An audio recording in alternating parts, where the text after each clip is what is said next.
Hello everyone and welcome to this Amazon Product Manager mock interview. Today we are doing behavioral questions. As you know, those leadership principles are really important at Amazon and you are guaranteed to be asked plenty of behavioral questions. Very pleased to say that with us as a candidate today, we have a former Amazon Product Manager and let's welcome her now. Desi, how are you doing? I'm good. How are you, Tom? Yeah, great, thanks. Very pleased you could be with us. Do you want to quickly just tell people a little bit about your product manager background? Sure. My name is Desi, and I'm a former senior product manager with Amazon. I was working with their seller organization, helping sellers grow their business on Amazon. Fantastic. Okay, well, as you know, we're going to be covering 5 very typical behavioral questions at Amazon. So if you're ready, let's get stuck into the first one. Go for it. Okay, so the first behavioral question is, tell me about a time you had to deal with a difficult client.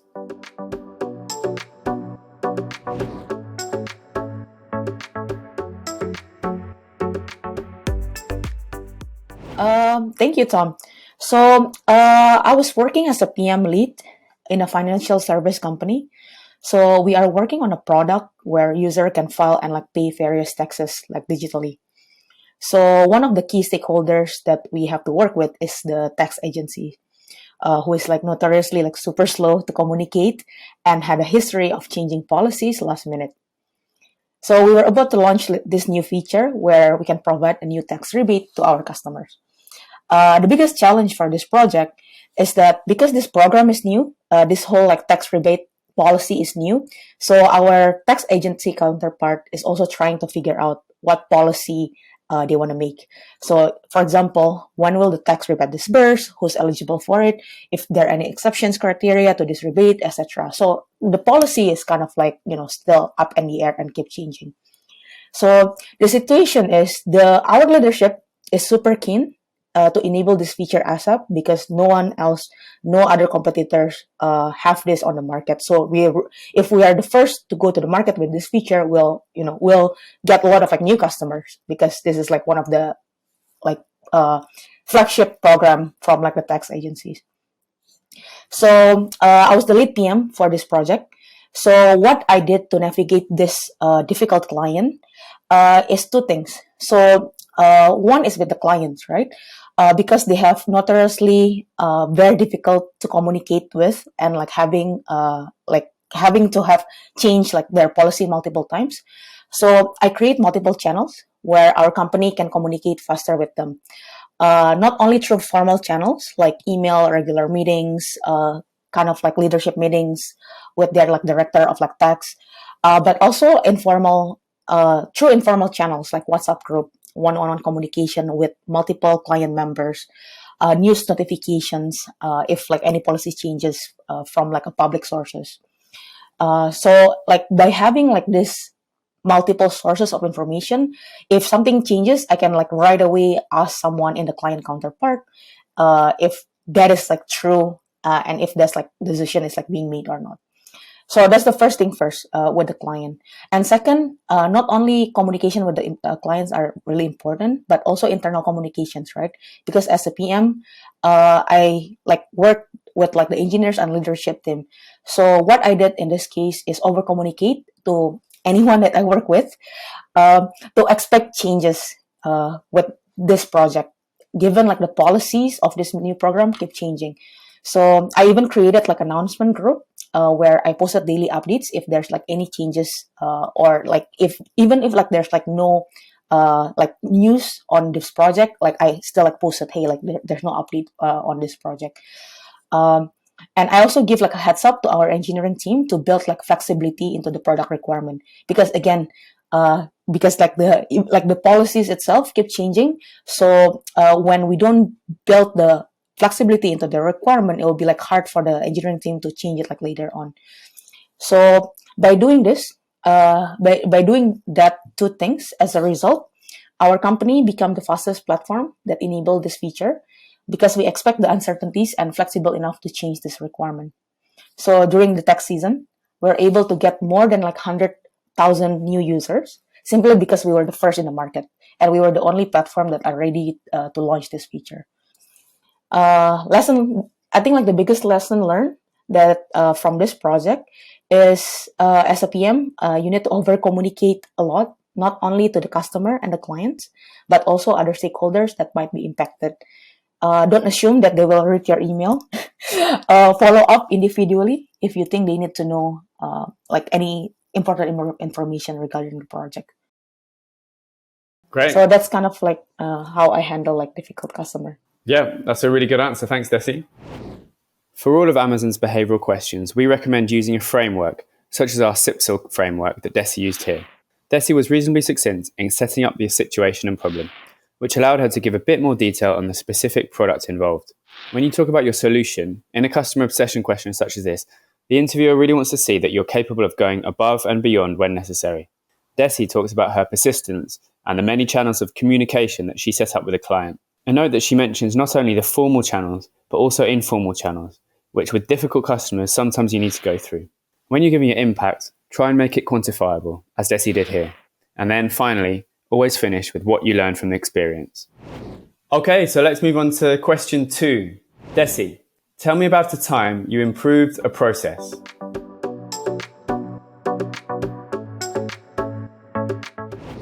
Okay, thank you.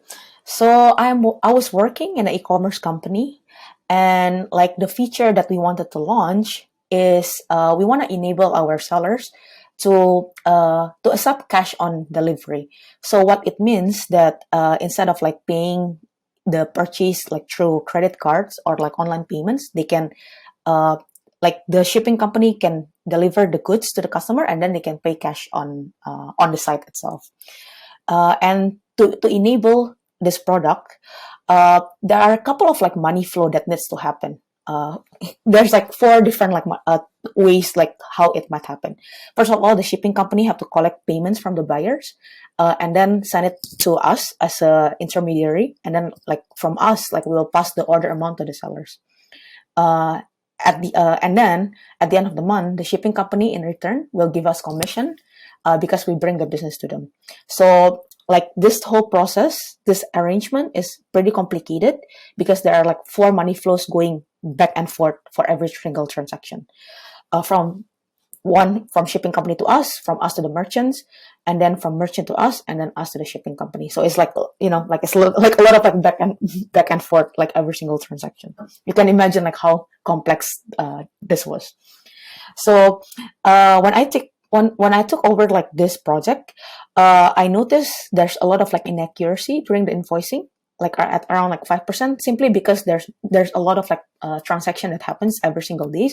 And there bound to be an error, right? Because like there's so many for every single transaction, there's a lot of like back and forth money flows.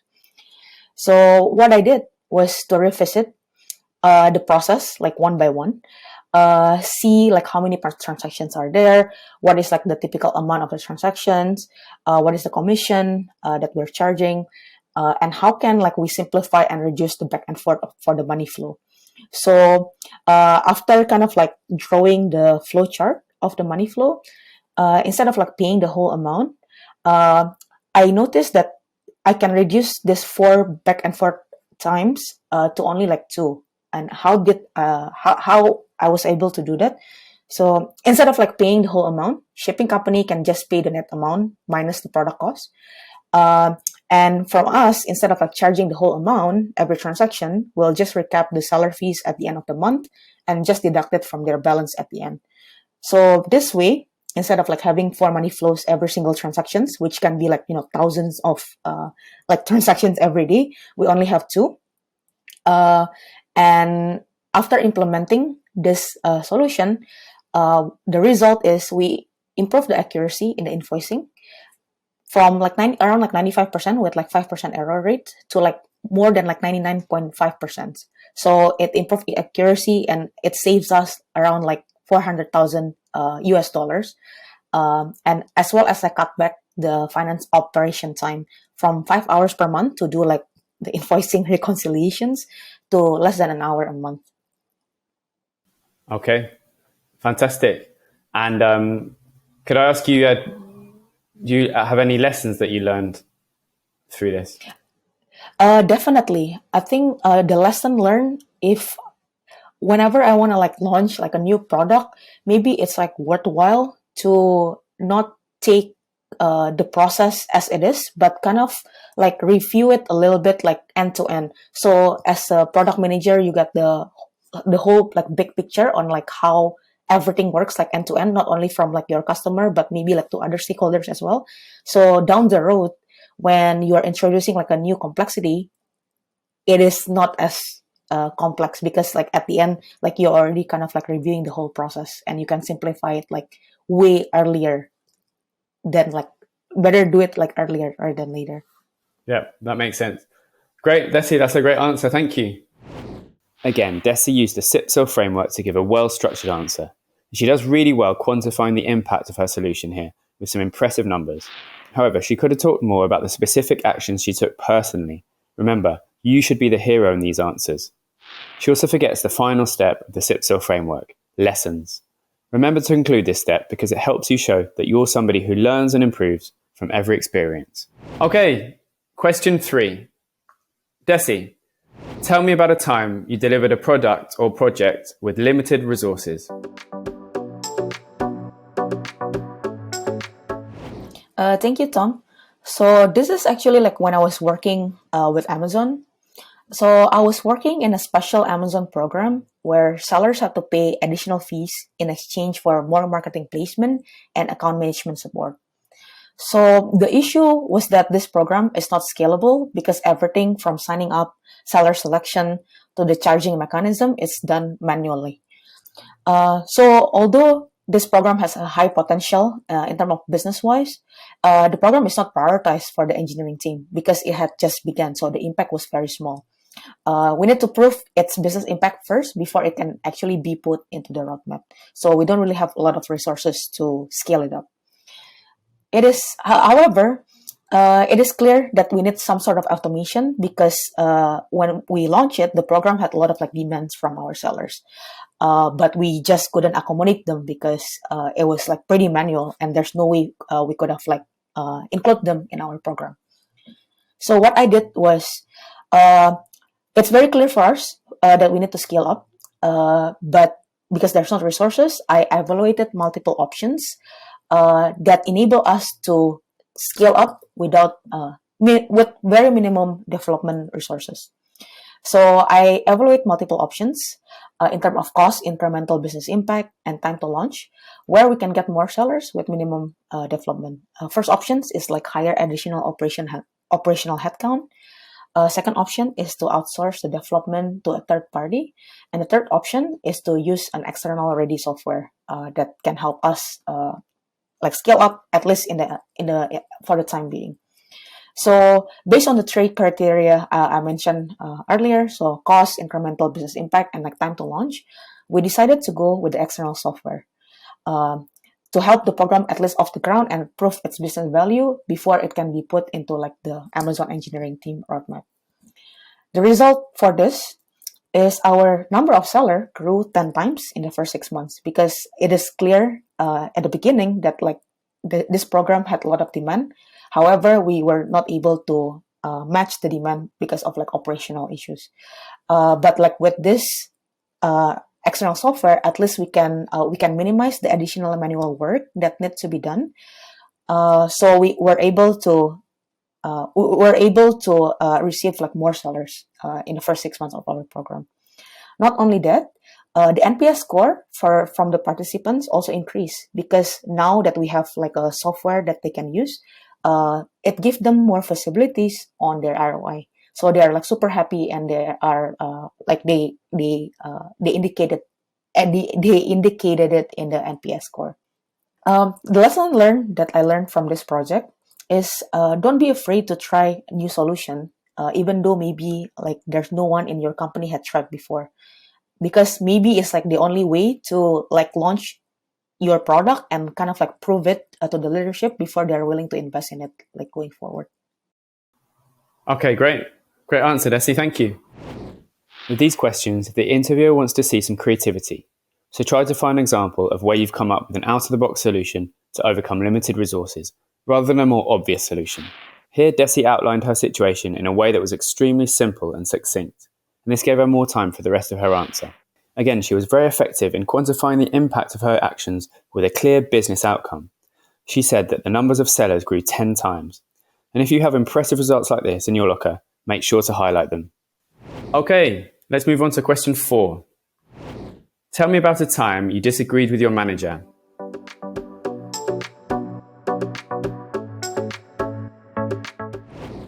Thank you, Tom. So this was the time when I was working as a PM for a tool to improve seller inventory management. So there's a widget that connect to a third-party provider to a warehouse that we need to sunset. And then we also need to move our existing customer to the new one. So my manager wants to release this new widget and stop supporting the old widget ASAP because there's a cost implication and the resources required to maintain both are not trivial. So he set a 1-month target for all the customers to upgrade and move to the new widget. I kind of disagreed because I don't think this is enough time for all our existing customers to switch. And if they're forced to download the new widget, it will be bad experience for them. So what I did is I tried to gather more data on the impact. So for example, how much does it actually cost us to maintain, and what are the exact components that is super costly for us to maintain. And second, for comparable product that we launched in the past, how long does it take for our existing customer to completely switch? But even break it down, right? Not only all customer, not only customer, but the customer that matters. So and what I found out is less than 50% switch before the deadline. Less than 50% switch before the deadline. And the third is how many customer actually needed to be switched. Probably not 100%, but if we can cover 90% of the most impactful customers, that is acceptable for us. Knowing all this data, I brainstorm multiple potential solutions. So first of all, after getting the data on the breakdown of the cost for each of the feature, I suggested to my manager that, hey, we don't need to maintain the whole thing. You only need to maintain some features of the old widget, such that we actually minimize the cost required to maintain this old widget for the longer term. And second, I also pointed out that not 100% of our customers need to be migrated, but only those that contribute to 90% of our business, which is actually only contribute only 20% of number of our customers. We can ignore the dormant ones.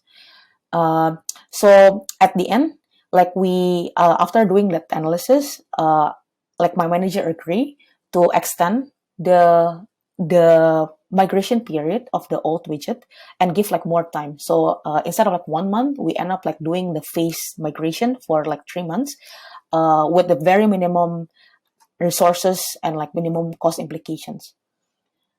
The result of my recommendations is 100% of the customers who contributes 90% of our business actually switch before the deadline, and they don't have a bad customer experience during this whole migration period. Excellent. What lessons did you learn from this? I think the biggest lesson that I learned is to always get more detailed data, especially if the persons that you are working with do not agree with you. I think as a product manager, you can always back up your assumptions with more and more data. And if you can show it right in front of them, they'll be more likely to be convinced. Okay, great answer, Desi. Thank you. This was another good answer from Desi. For these questions, you should pick a story where you're able to change your manager's mind, rather than an example where you failed to, which probably wouldn't be as effective. With this question, the interviewer wants to see that you have backbone and are willing to disagree constructively with your superiors. But even more importantly, they also want to see that you're capable of using multiple different methods to convince stakeholders. For example, using data, getting a third opinion, or getting buy-in from others before trying to convince more reticent stakeholders, etc. Okay, let's move on to question number 5.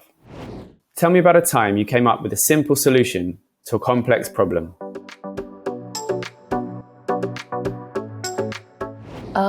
This was a time when I was working on a project where we sell third-party merchant vouchers in our platform. So any merchants can apply to be part of the program, but they need to be approved not only by us but also by our partner. So the most ideal solution was to build a product where one, like non-eligible merchants will be automatically rejected, and second, a shared platform where not only us but our partner can review the eligibility of the merchant at the same time. So that is like kind of like the most ideal solution. However, it will take a few months to just build this feature. That and with the uncertainty on how many merchants will actually apply, the engineering team is very reluctant to build this. So what I did is I proposed that we'll just do this part manually first with a simple Google form. So merchants can fill in the form, and then both of our team and someone from the partner team can review this form like once a month as a start. The reason for that is because we don't know like how many merchants will actually apply for this program, because this program is like very new. We just don't know like if it is worth the effort to build a very complex ideal solution. So we just do like a very simple Google form and do it manually. So the result of this approach is we were able like to launch like very fast, from initially like a few months, like almost like 2 quarters, to less than 1 month, because like we simplify the most complicated part of the process, which is the merchant onboarding. That way, not only we're able to launch fast, but we're also able to gather real data on how much volume we're expecting, and which threshold that we need to filter out the merchant at. So we are able to get like real data on that. At the end, we ended up automating the process down the road and cut down the SLA from like 7 days to less than 3 hours, but not before we know that the product is successful. Right. And how about lessons learned on this one? The biggest lesson learned from this experience is sometimes as a product manager, you have to weigh in the pro and cons of like launching fast versus not having the most ideal customer experience. And sometimes that is okay. Especially if like there's not like a product market fit yet, and like the number one thing that you want to prove is the product market fit, maybe just like launching and get it out like as soon as possible to the customer, and being agile is the way to go. Here the interviewer is looking for the ability to see the big picture. You can't make a problem more simple if you can't zoom out and understand it in its whole context. A good trick for this question that Desi used here is to go into a bit more detail than you might normally do on the problem part of your answer, to really give a sense to the interviewer of how complex the problem is. Then, when you come to explaining your solution, you can explain it very quickly, and this will help convey just how simple it is. Great answer, Desi. That's the end of the interview. So we've covered 5 different behavioral questions there, and a few different leadership principles. I hope you've enjoyed the process. How do you find it? It's been like very fun. I'm glad that I can share some of my tips and experience doing interviews with candidates in the product management. Yeah, and if you are preparing for an interview at Amazon, then check out Desi on our platform. She's one of our interview coaches. Thank you for watching, everyone, and good luck with your interviews. Hello, I really hope you found that useful. If you did, you can like and subscribe, and why not come visit us at IGotAnOffer.com. There you can find more videos, useful frameworks and question guides, all completely free. And you can also book expert feedback one-to-one with our coaches from Google, Meta, Amazon, etc. Thank you, and good luck with your interview.